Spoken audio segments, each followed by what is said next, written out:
This episode of Sleepy is so proudly sponsored by Avocado Green Mattress. Their certified organic mattresses, pillows, and solid wood furniture are made without harmful chemicals and with thoughtfully chosen materials designed to support healthier living and more restorative sleep. Honestly, upgrading my mattress was one of those changes I didn't realize I needed until I did it. I used to think that my sleep problems were just normal, but once I slept on a truly supportive, high-quality mattress, I thought, how have I gone this long without this? And for me, the right mattress doesn't just affect how you sleep, it affects your mood, your energy, and how you feel moving through your entire day. It's just the foundation for great sleep, your snooze temple.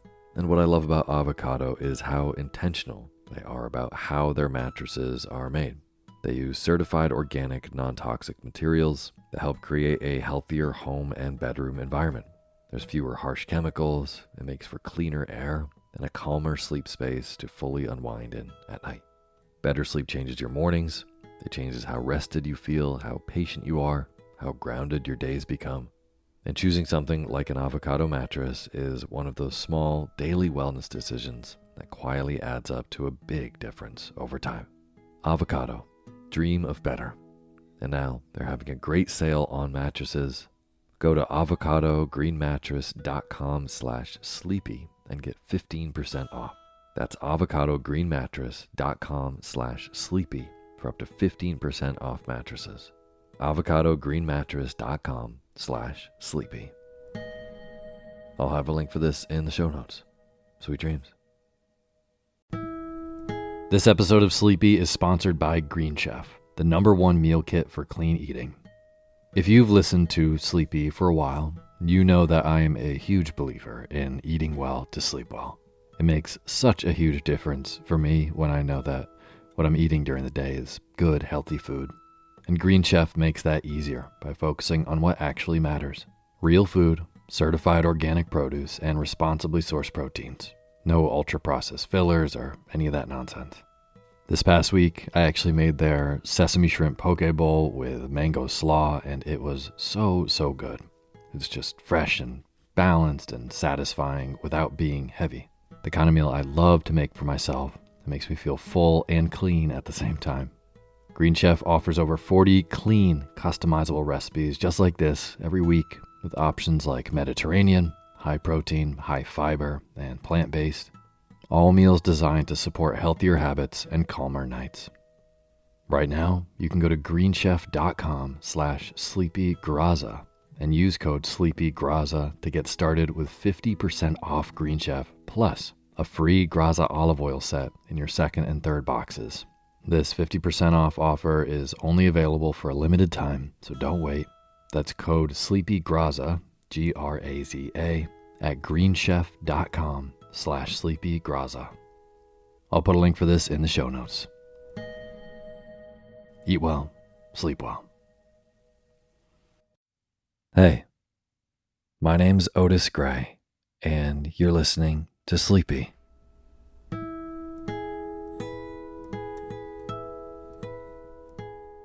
A podcast where I read old books to help you get to sleep.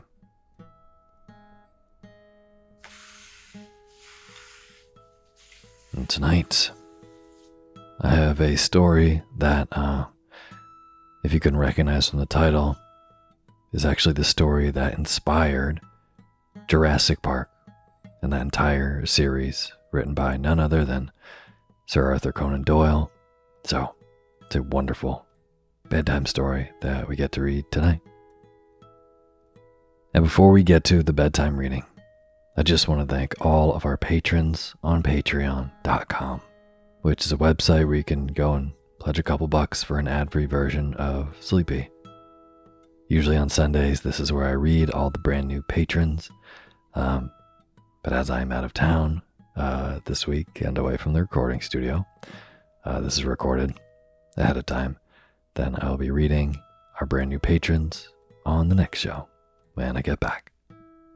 But if you're a patron, thank you so much for being a part of making this show. I really appreciate it.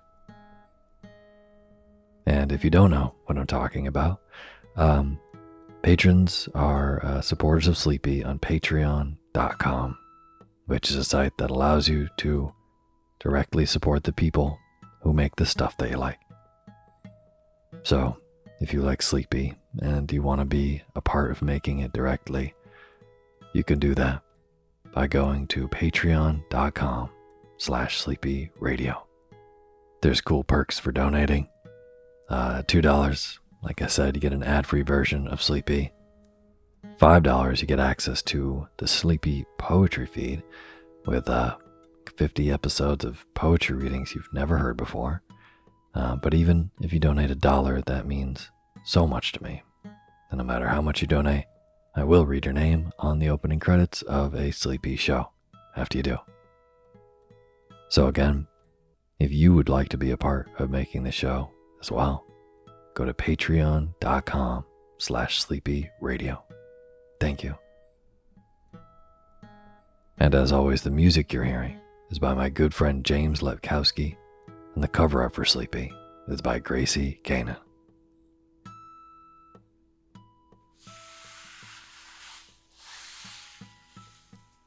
So, as I mentioned, I'm out of town this week, and so I knew I'd have to bring an episode from the Sleepy archives back up to the top. And I was actually just watching Jurassic Park recently, and the music got so deeply stuck in my head, and I cannot get it out of my head, and I'm sorry if that is now the case for you. But anyways, I just really love Jurassic Park, and not every movie in the entire series, but I really do love it. And so I've been thinking about this story that we read on Sleepy forever ago, and has actually been requested, which means it's so deep back in the Sleepy bookshelf that it's hard to find.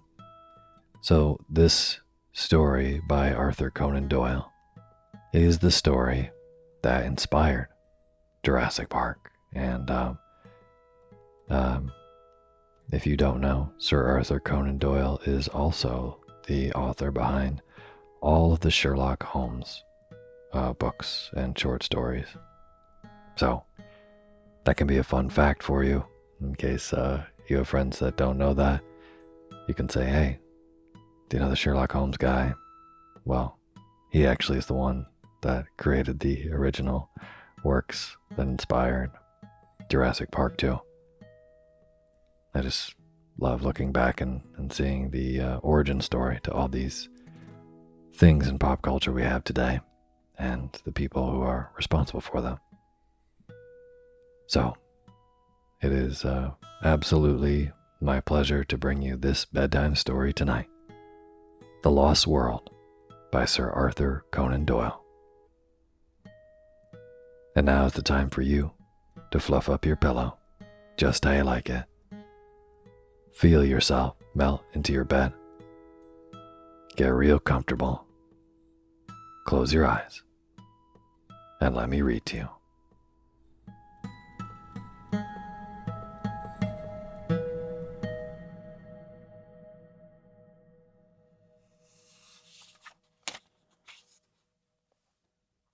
Chapter 1. There are heroisms all around us.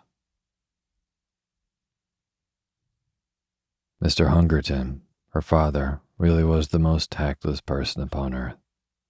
A fluffy, feathery, untidy cockatoo of a man, perfectly good-natured, but absolutely centered upon his own silly self.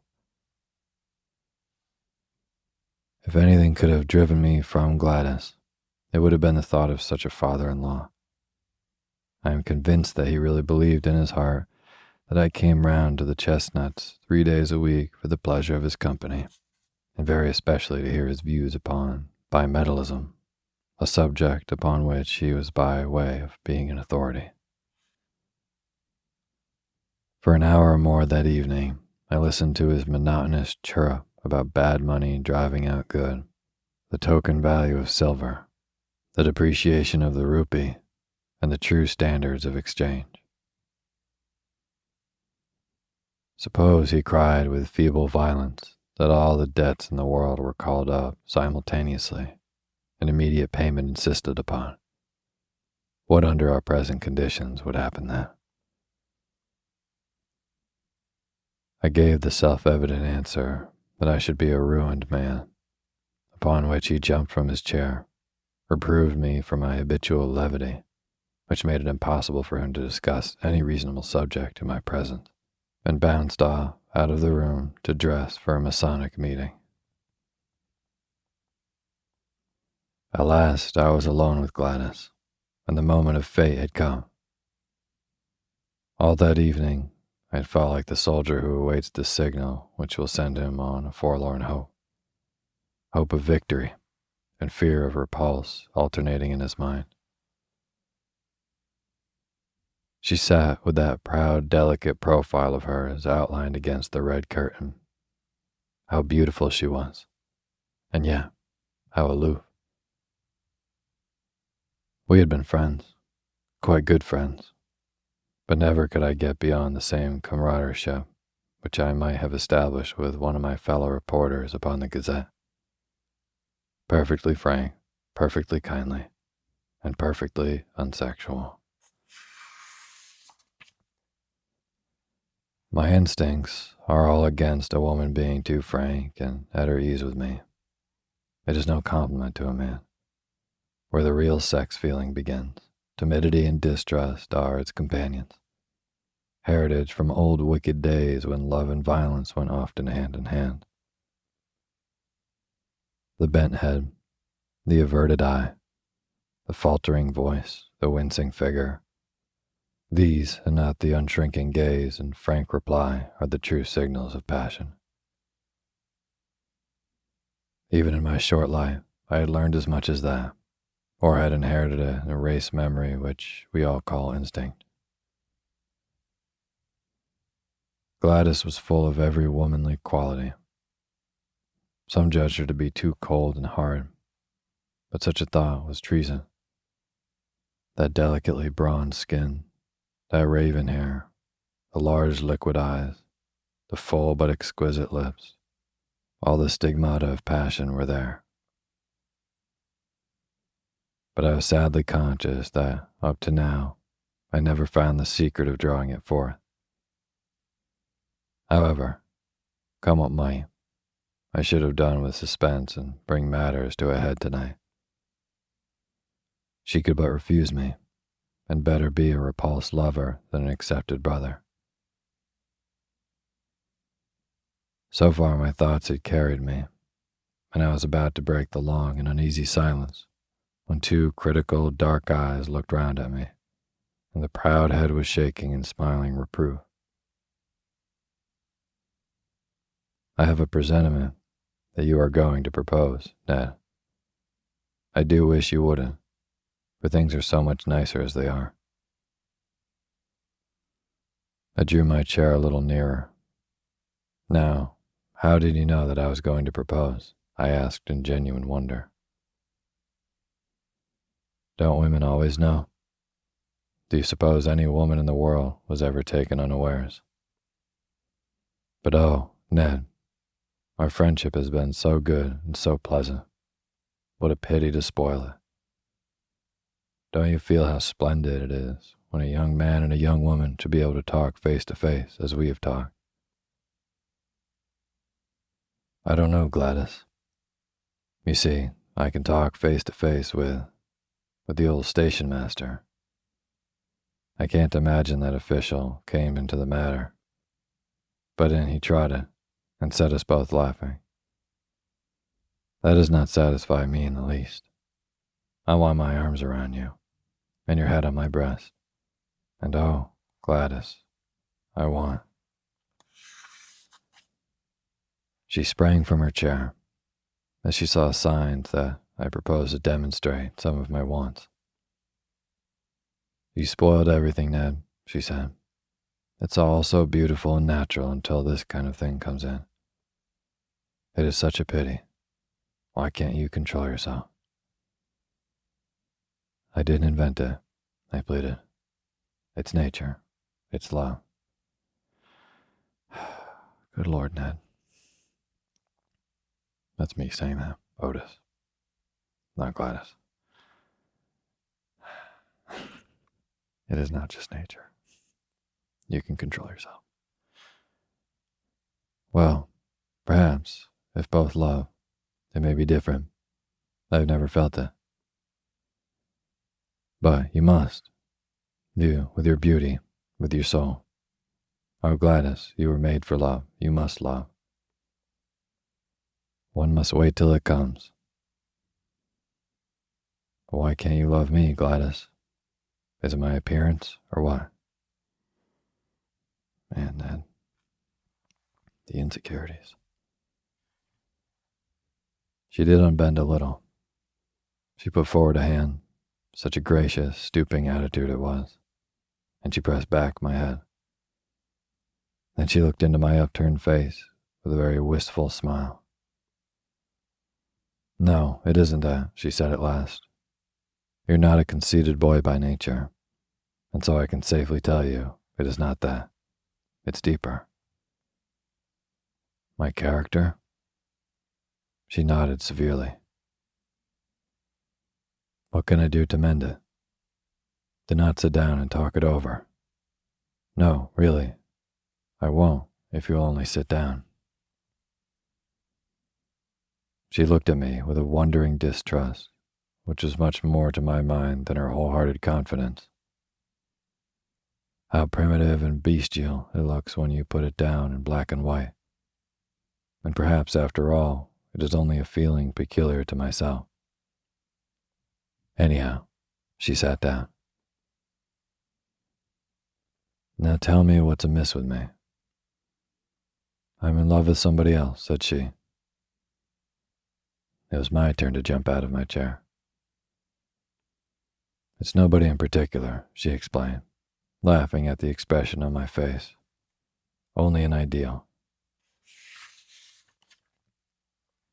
I've never met the kind of man, I mean.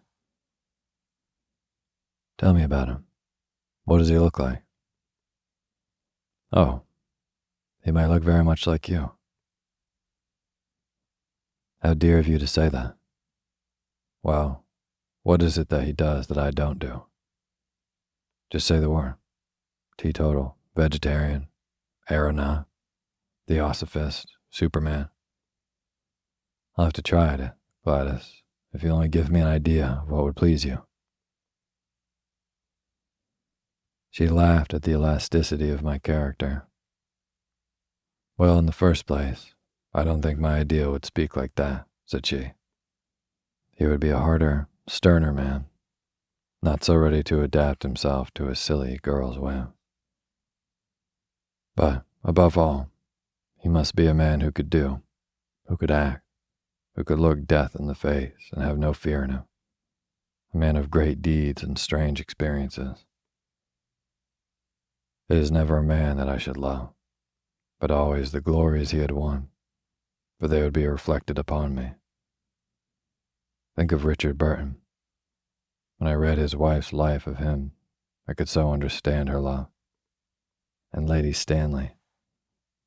Did you ever read the wonderful last chapter of that book about her husband? These are the sort of men that a woman could worship with all her soul, and yet be the greater, not the less, on account of her love, honored by all the world as the inspirer of noble deeds.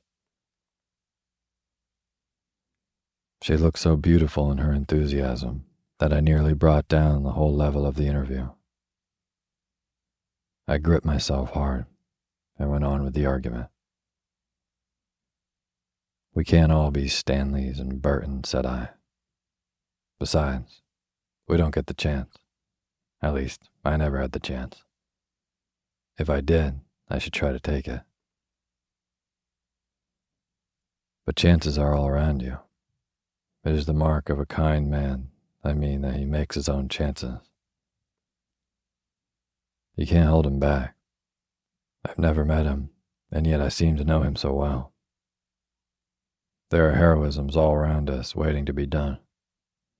It's for men to do them, and for women to reserve their love as a reward for such men. Look at that young Frenchman who went up last week in a balloon. It was blowing a gale of wind, but because he was announced to go, he insisted on starting.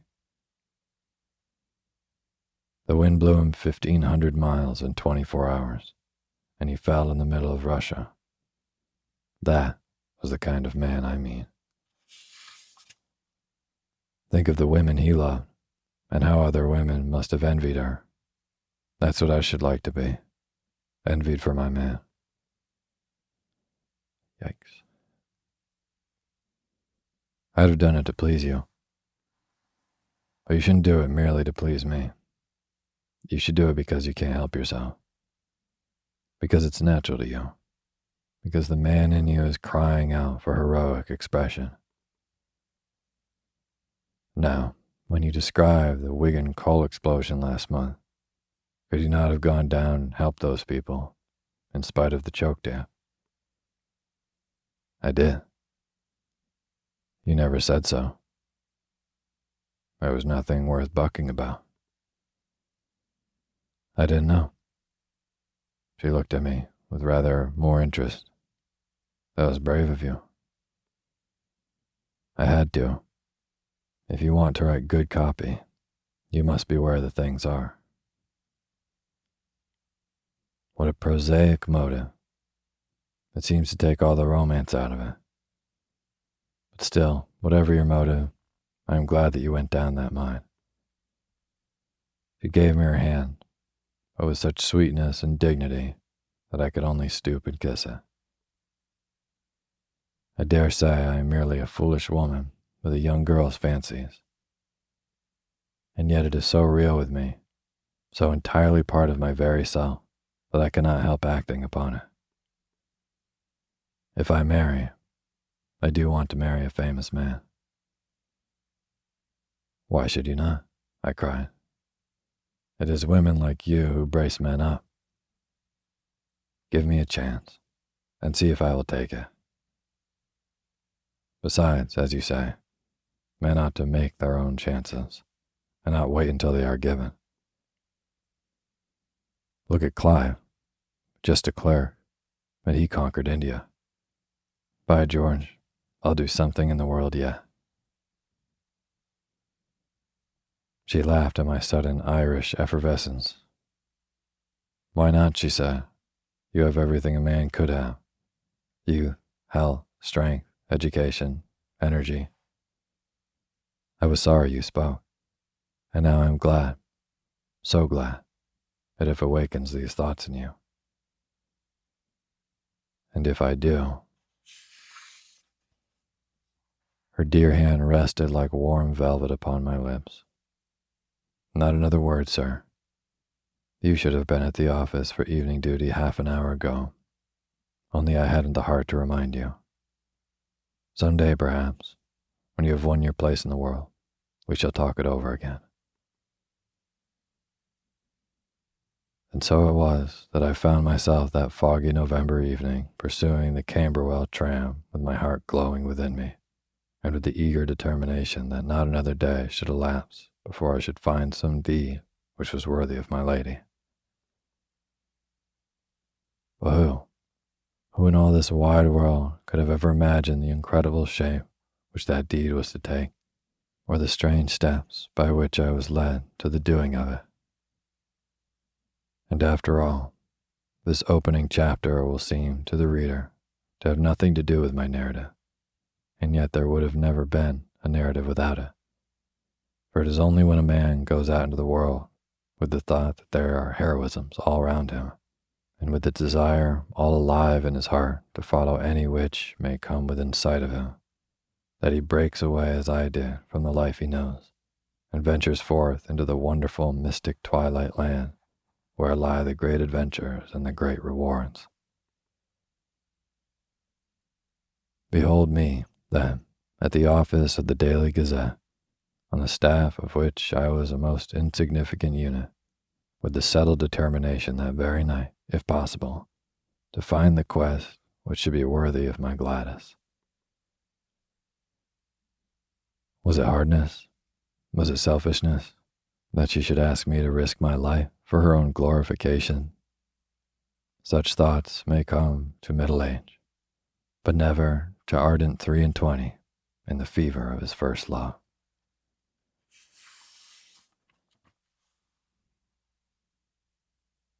Chapter 2. Try Your Luck with Professor Challenger. I always liked McArdle, the crabbed old, round-backed, red-headed news editor, but I rather hoped that he liked me. Of course, Beaumont was the real boss, but he lived in the rarefied atmosphere of some Olympian height, which he could distinguish nothing smaller than an international crisis or a split in the cabinet.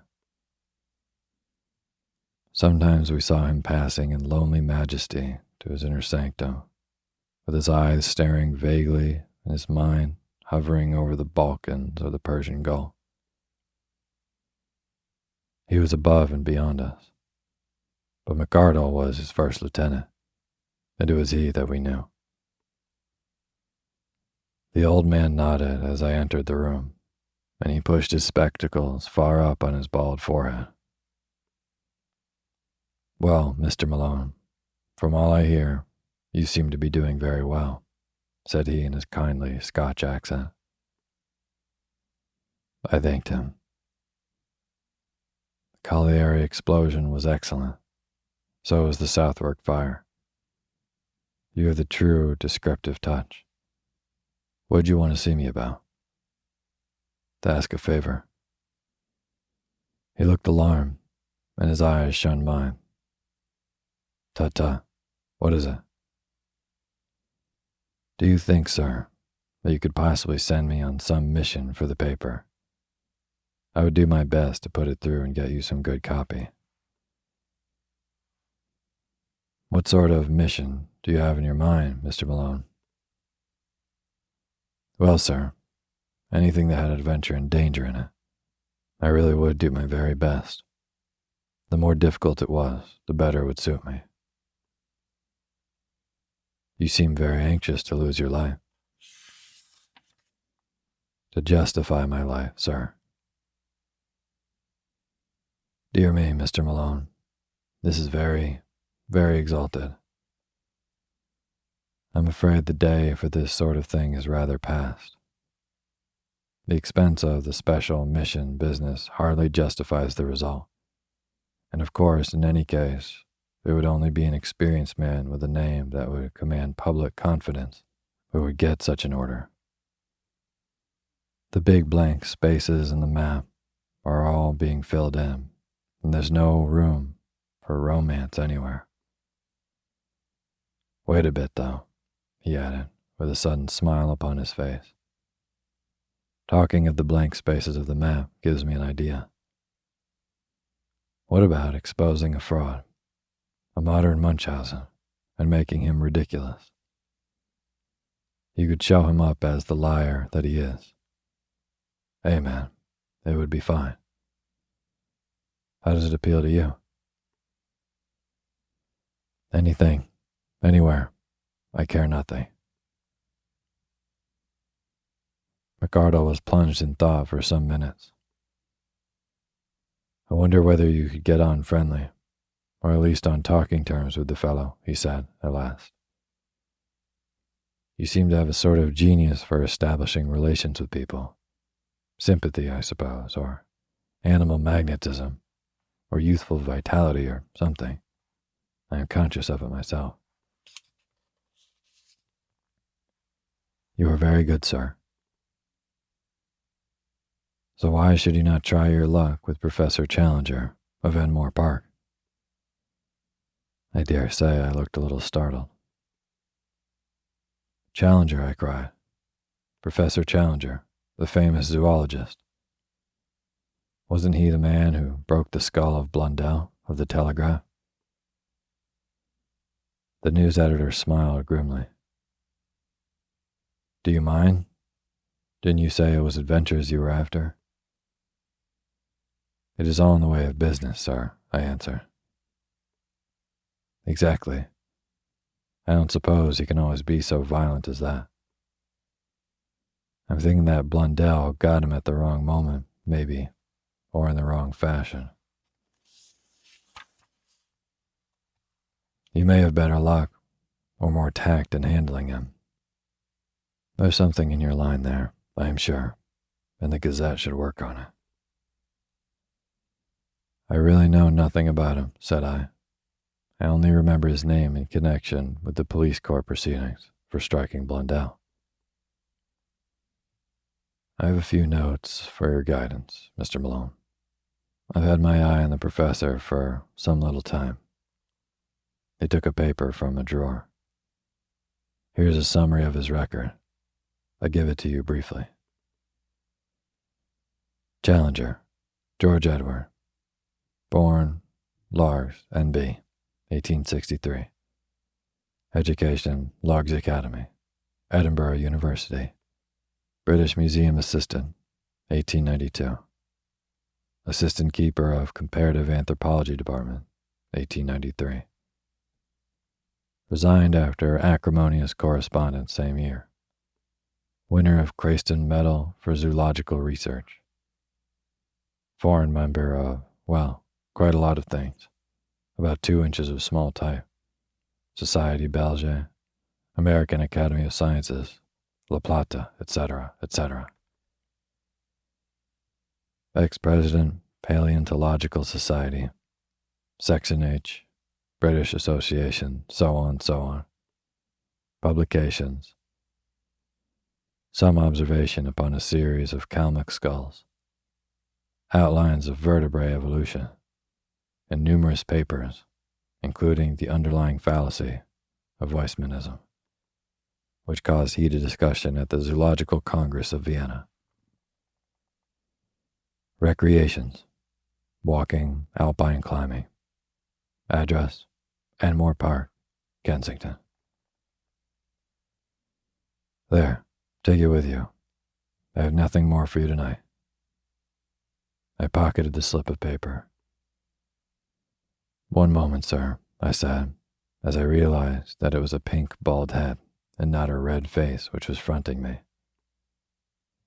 I am not very clear yet why I am to interview this gentleman.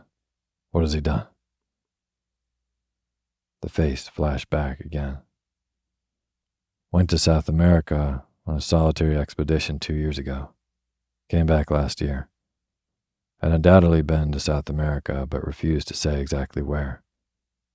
Began to tell his adventures in a vague way. But somebody started to pick holes, and he just shut up like an oyster.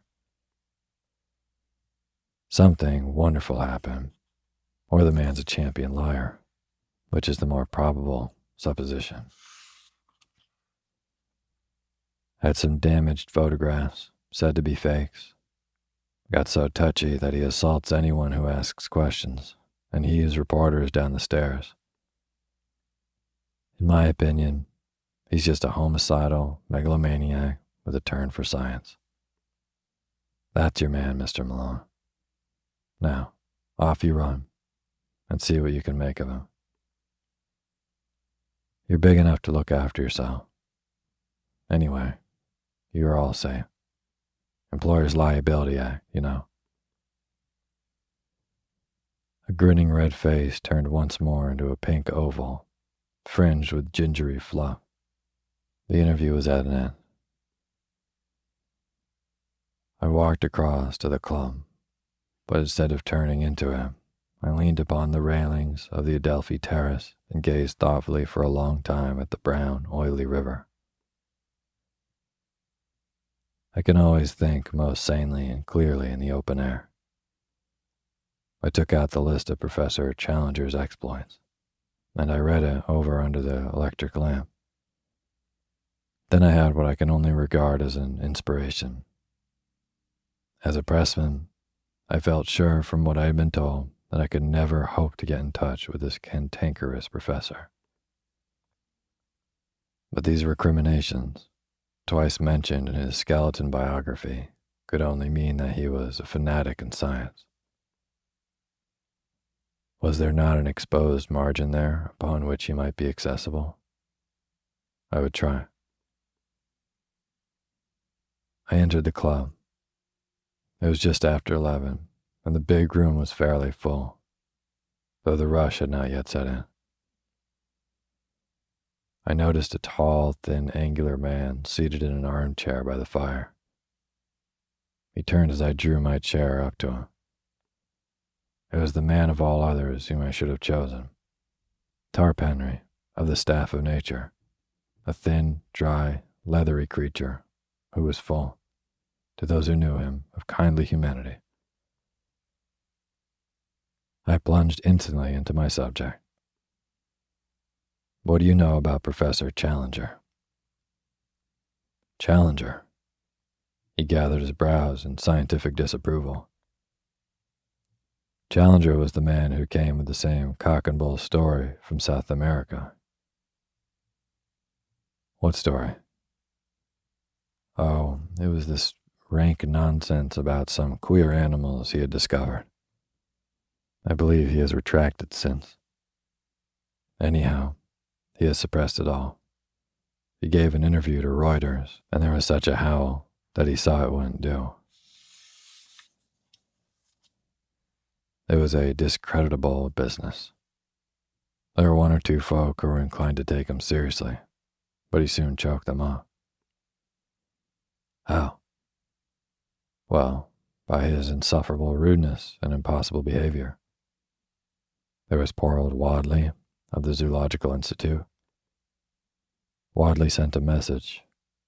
The president of the Zoological Institute presents his compliments to Professor Challenger and would take it as a personal favor if he would do them the honor to come to their next meeting. The answer was unprintable. You don't say. Well, a bewildered version of it would run, Professor Challenger presents his compliments to the president of the Zoological Institute and would take it as a personal favor if he would go to the devil. Good Lord. Yes, I expect that's what old Wadley said. I remember his wail at the meeting, which began, in 50 years' experience of scientific intercourse. It quite broke the old man up. Anything more about Challenger? Well, I'm a bacteriologist, you know. I live in a 900 diameter microscope. I can hardly claim to take serious notice of anything that I can see with my naked eye. I'm a frontiersman from the extreme edge of the knowable, and I feel quite out of place when I leave my study and come into touch with all you great, rough, hulking creatures. I'm too detached to talk scandal, and yet at scientific conversations, I have heard something of Challenger, for he is one of those men whom nobody can ignore. He's as clever as they make him, a full-charged battery of force and vitality, but a quarrelsome, ill-conditioned faddist, and unscrupulous at that. He had gone the length of faking some photographs over the South American business. You say he is a faddist. What is a particular fad? He has 1,000, but the latest is something about Weissaman and evolution. Made a fearful row about in Vienna, I believe. Can't you tell me the point? Not at the moment, but a translation of the proceedings exists. We have it filed at the office. Would you care to come? It's just what I want. I have to interview the fellow, and I need some lead-up to him. It's really awfully good of you to give me a lift. I'll go with you now, if it is not too late. Half an hour later, I was seated in the newspaper office with the huge tome in front of me, which had been opened to the article, Weissaman versus Darwin, with the subheading, Spirited Protest at Vienna, Lively Proceedings. My scientific education having been somewhat neglected, I was unable to follow the whole argument. But it was evident that the English professor had handled his subject in a very aggressive fashion and had thoroughly annoyed his continental colleagues. Protests, uproar, and general appeal to the chairman were 3 of the first brackets which caught my eye. Most of the matter might have been written in Chinese for any definite meaning that it conveyed to my brain. I wish you could translate it into English for me, I said pathetically to my helpmate. Well, it is a translation. Then I'd better try my luck with the original. It is certainly rather deep for a layman. If I could only get a single good meaty sentence which seemed to convey some sort of definite human idea, it would serve my turn. Ah, yes, this one will do. I seem in a vague way almost to understand it. I'll copy it out. This shall be my link with the terrible professor. Nothing else I can do? Well, yes, I suppose to write to him. If I could frame the letter here and use your address, it would give atmosphere. We'll have the fellow around here making a row and breaking the furniture. No, you'll see the letter. Nothing contentious, I assure you. Well, that's my chair and desk. You'll find paper there. I'd like to censor it before it goes. It took some doing, but I flatter myself that it wasn't such a bad job when it was finished. I read it aloud to the critical bacteriologist with some pride in my handiwork. Dear Professor Challenger, it said, as a humble student of nature, I have always taken the most profound interest in your speculations as to the differences between Darwin and Weismann. I have recently had occasion to refresh my memory by rereading. You infernal liar, murmured Tarp Henry. By rereading your masterly address at Vienna. That lucid and admirable statement seems to be the last word in the matter. There is one sentence in it, however, namely, I protest strongly against the insufferable and entirely dogmatic assertion that each separate id is a microcosm possessed of a historical architecture elaborated slowly through the series of generations. Have you no desire, in view of later research, to modify this statement? Do you not think that it is over-accentuated? With your permission, I would ask the favor of an interview, as I feel strongly upon the subject and have certain suggestions which I could only elaborate in a personal conversation. With your consent, I trust to have the honor of calling at 11 o'clock the day after tomorrow, Wednesday morning. I remain, sir, with assurances of profound respect, yours very truly, Edward D. Malone. How's that? I asked triumphantly. Well, if your conscience can stand it, it has never failed me yet. But what do you mean to do? To get there. Once I am in his room, I may see some opening. I may even go to the length of open confession. If he is a sportsman, he will be tickled. Tickled indeed. He's much more likely to do the tickling. Chain mail or an American football suit. That's what you'll want. Well, goodbye. I'll have the answer for you here on Wednesday morning, if he ever deigns to answer you. He is a violent, dangerous, cantankerous character, hated by everyone who comes across him, and the butt of the students, so far as they dare take a liberty with him. Perhaps it would be best for you if you never heard from the fellow at all.